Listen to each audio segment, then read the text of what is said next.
क्या हाल है, कैसे?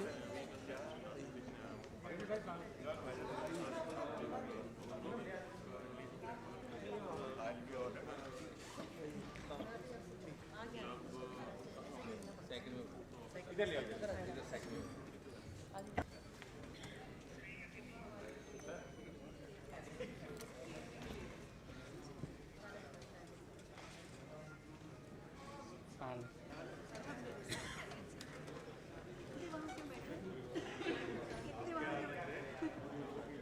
क्या बात है।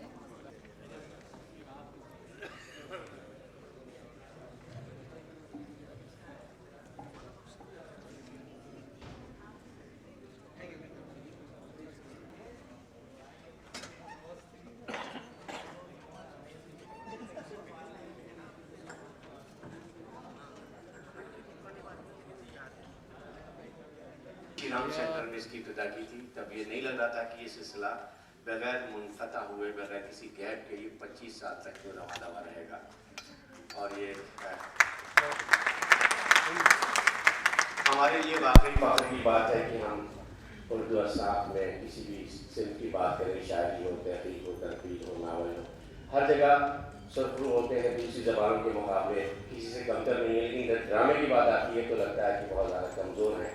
और एक सिलसिला इसका शुरू हुआ था मैसेज नेशनल स्टूडेंट रहमान के साथ मिलकर 1994 में एक सेमिनार भी किया गया था। उसके नतीजे में बहुत अच्छी किताबें, मैगजीन्स भी आई और एक सिलसिला शुरू हुआ।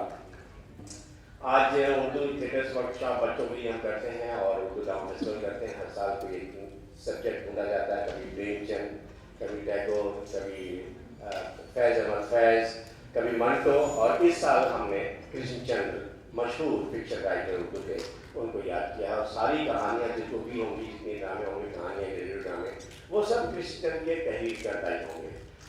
मैं आप सबका एक बार स्वागत करता हूँ और बाकायदा स्वागत के लिए अकेडमी के वाइस चेयरमैन प्रोफेसर अब्दुल वासी साहब से बहुत अदब से गुजारिश करता हूँ कि माइक तशरीफ लाएँ और तमाम मेहमानों का शुक्रिया अदा करें उनकी तशाबी का। मोहतरम प्रोफेसर अब्दुल वासी साहब वाइस चेयरमैन।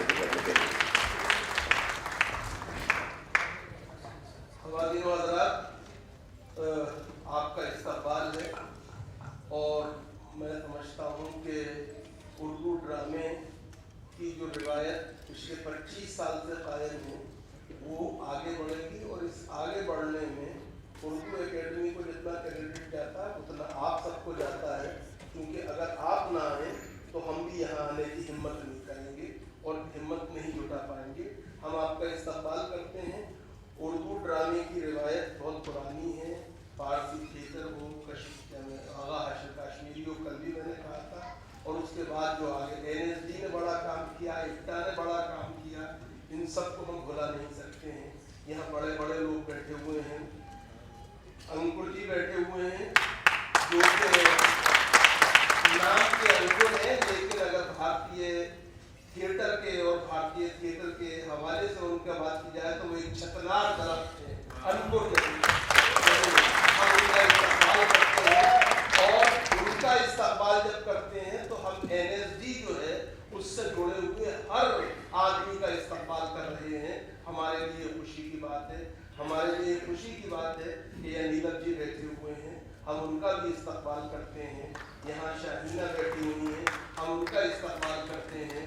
यहाँ पर के कोहली साहब बैठे हुए हैं जो और उर्दू एकेडमी के जो हमारी गवर्निंग काउंसिल है उसके मेंबर भी हैं।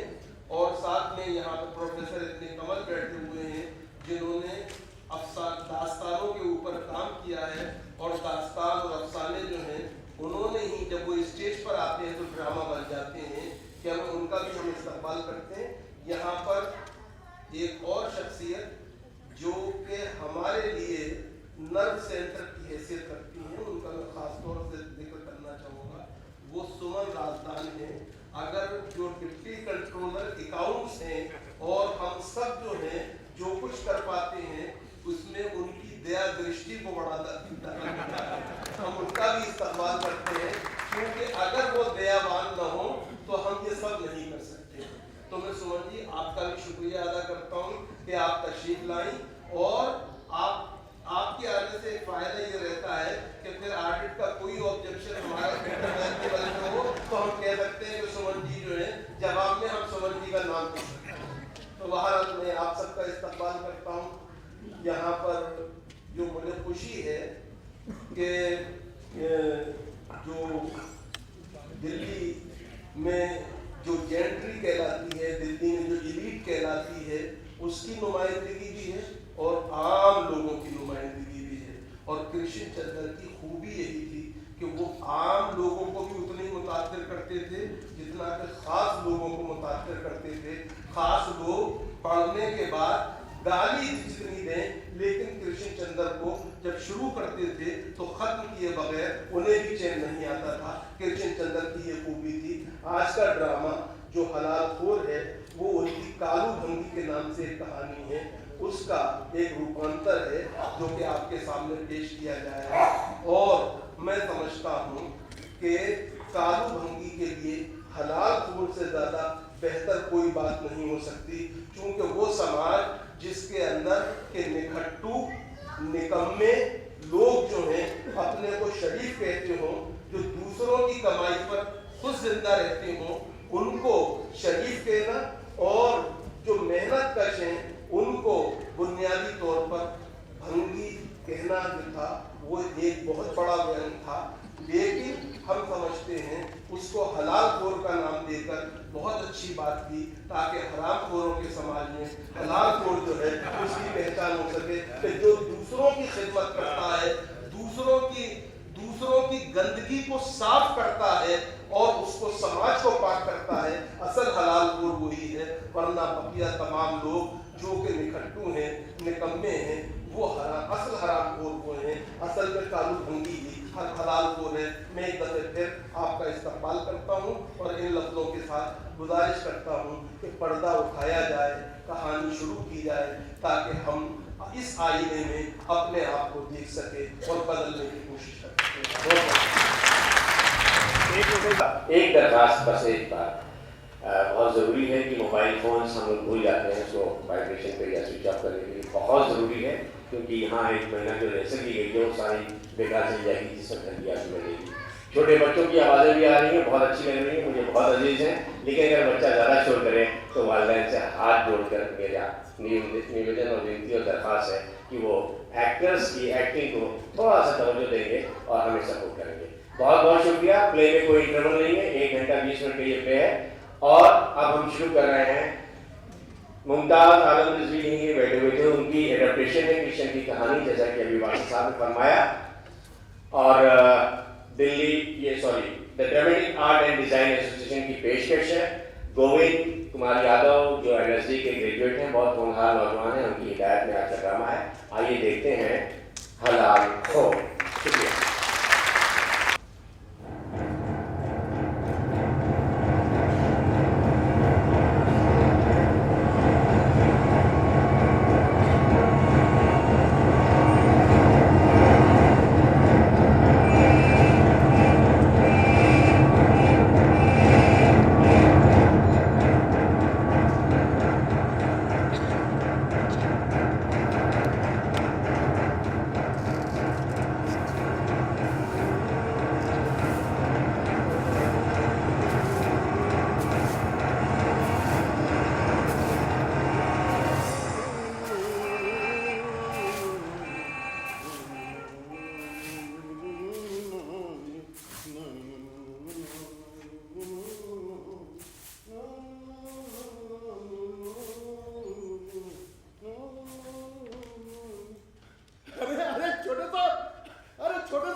छोटे साहब हम पर कहानी लिखिए ना छोटे साहब। छोटे साहब आपको कितने साल हो गए कहानी लिखते हुए? 8 साल छोटे साहब, 8 साल। और अब तक आपने कितनी कहानी लिखी है छोटे साहब? अरे 60 और 2 62। छोटे साहब फिर हम में क्या बुराई है? अब हम पर कहानी क्यों नहीं लिखते छोटे साहब? देखिए हम इस कहानी के इंतजार में कब से यहाँ खड़े हैं, आपके जहन के दरवाजे पर कब से खड़े छोटे साहब। छोटे साहब हम तो आपके पुराने खिदमतगार हैं। कालू छोटे साहब, कालू फिर हमें क्या बुराई है छोटे साहब? आप हम पर कहानी क्यों नहीं लिखते?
भाग कर डरपोक, सुन, आज मैं तुझे बताता हूँ, हरामजादा, सुन, बहुत प्यार से समझा रहा हूँ मैं, बहुत प्यार से।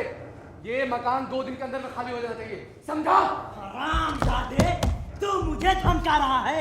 अरे तेरे जैसे कितने आए और चले गए। अभी बताते हैं। हराम के पिल्ले, एक बात गौर से सुन ले, उस मकान का ख्याल अपने दिलो दिमाग से निकाल दे। जिन्हें देखा होगा ना वो कोई और होंगे, अब में ये मकान ही नहीं, ये मुल्क भी छोड़ना होगा।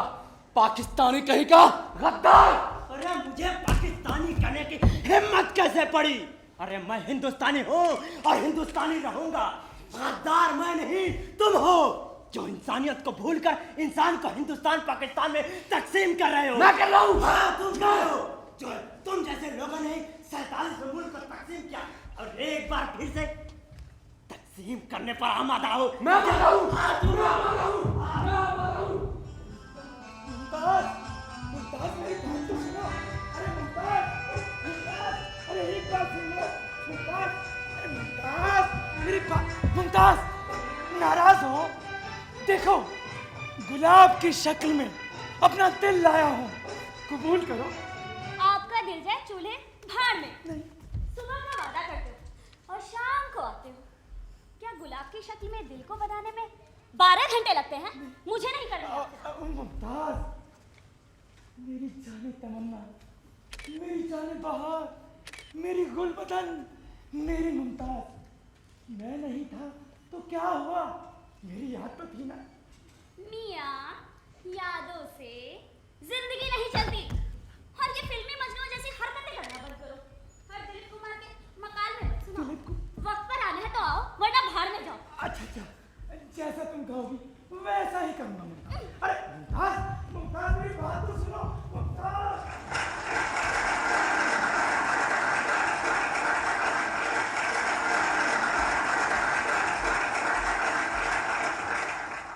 ख्वातीनो हजरात, मैं अपनी गुफ्तगू का आगाज एक शेर से करना चाहता हूं।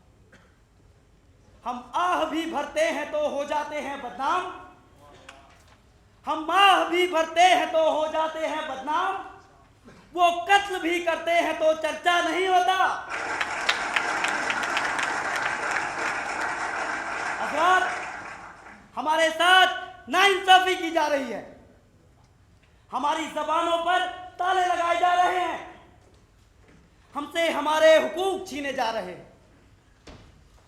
ये मुल्क आजाद हो गया लेकिन हम आज भी गुलामों की जिंदगी जी रहे हैं। हमें हमारा हक चाहिए, वो हक जो मुल्क के आईन ने हमें बख्शा है, और हम अपना हक लेकर रहेंगे। नाराए तकबीर, अल्लाहू अकबर, नाराए तकबीर, अल्लाहू अकबर। शुक्रिया।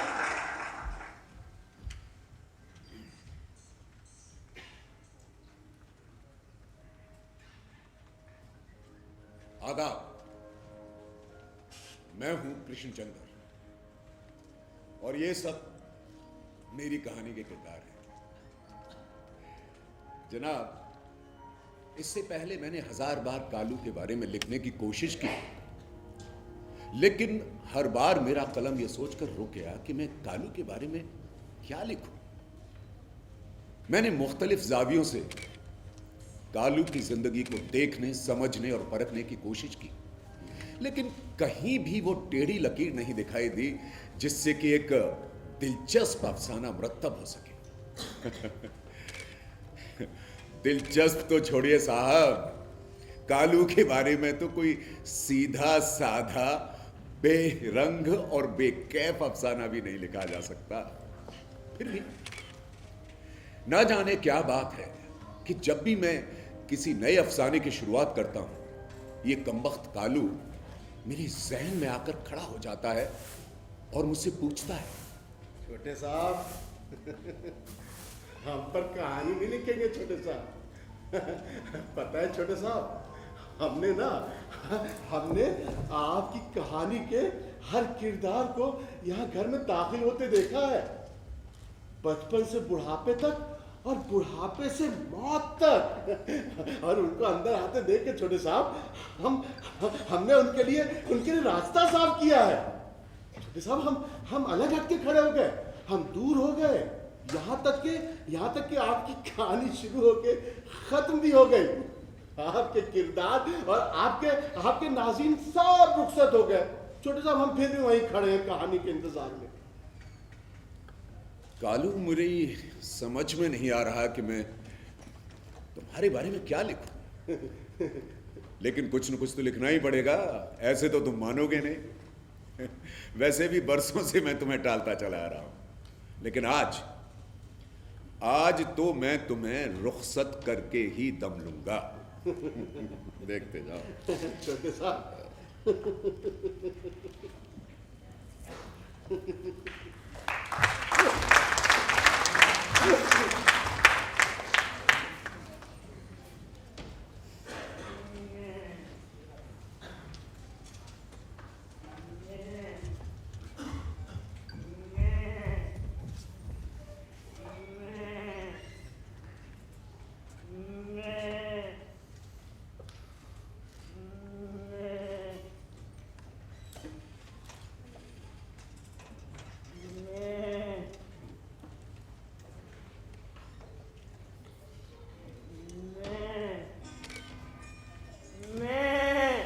काहे शोर मचा रहे हो?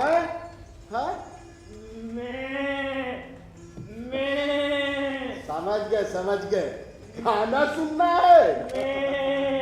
अच्छा, सुनाए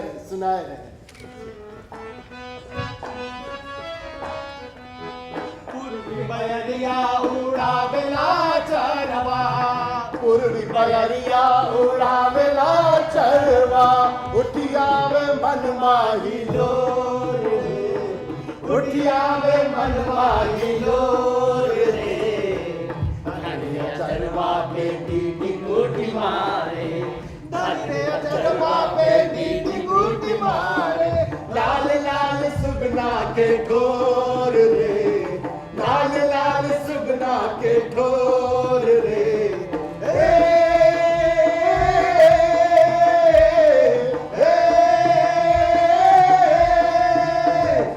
आए राम बांध के प्रीतिया के डोर, आए राम बांध के प्रीतिया के डोर, आए राम बांध के प्रीतिया के डोर। वो चला वो चला वो चला वो चला वो चला खेतवा की ओर रे, जहाँ डोर वो चला खेतवा की ओर रे, जहाँ डोर वो चला खेतवा की ओर रे, जहाँ डोर वो चला खेतवा की ओर रे, जहाँ डोर वो चला। नहीं छोटे साहब ऐसे नहीं बैठे हैं, सब काम करके बैठे हैं। अच्छा। हाँ, मरीजों की गंदगी साफ किए, उसके बाद डिस्पेंसरी में फिनाइल छिड़के, और कंपाउंडर साहब और डॉक्टर साहब के बंगले की सफाई किए, और कंपाउंडर साहब की बकरी और डॉक्टर साहब की गैया को लेकर जंगल में चराए के लिए, और वहां से दिन ढले के बाद ही यहाँ आके बैठे हैं इस इंतजार में। छोटे साहब आप हम पर कहानी लिखेंगे।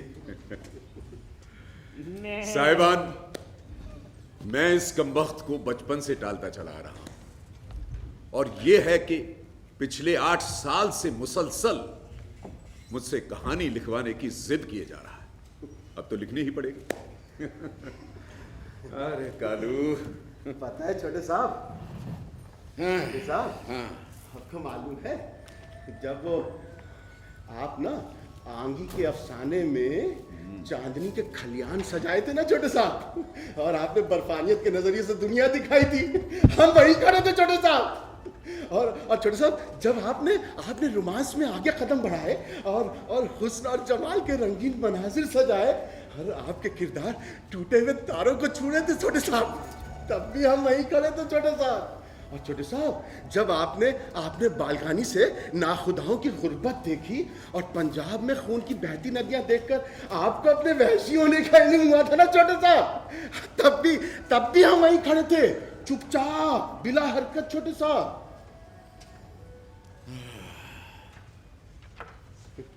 तौबा तौबा तौबा, आजिज आ गया हूं इस कमबख्त से मैं। जनाब, ये जबरदस्ती मुझसे एक अफसाना लिखवाना चाहते हैं। छोटे साहब, आज तो हम कहानी लिखवा के मानेंगे, नहीं तो हम यहीं धुनी जमा के बैठ जाएंगे और हम नहीं जाएंगे। पता है मुझे, लेकिन ये जुल्म सिर्फ मुझ पर नहीं होगा, आप पर भी होगा। मुझ पर तो इसलिए कि मुझे इसे लिखना पड़ेगा, और आप पर इसलिए कि आपको इसे बर्दाश्त करना पड़ेगा।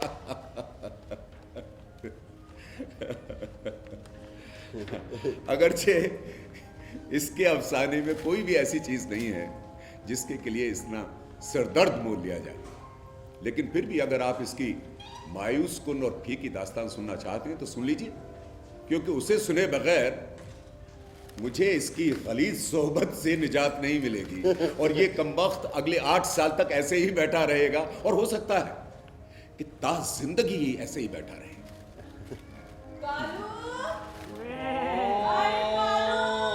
हाँ माई, आजा बेटा, खाना खाइए। हाँ माई आए रे। चल चल चल, माई बुला रही है। आ रहे माई, आ रहे।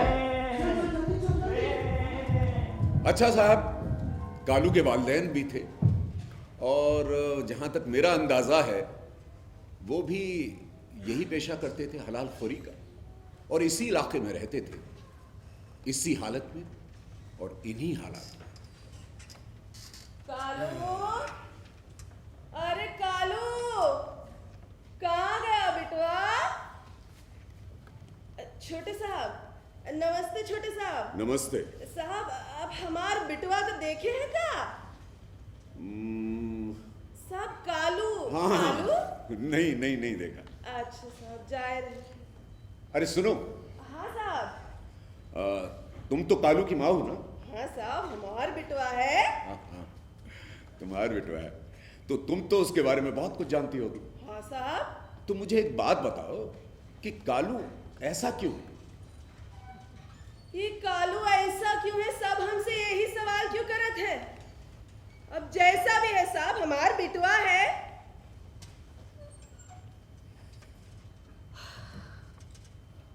साहब अब क्या बताएं, ये सब तो किस्मत का खेल होत है। यही किस्मत का जाल में हमरे पुरखे भी फंसे रहे, और अब हमरा कालू भी वही का फंदा में फंसा पड़ा है।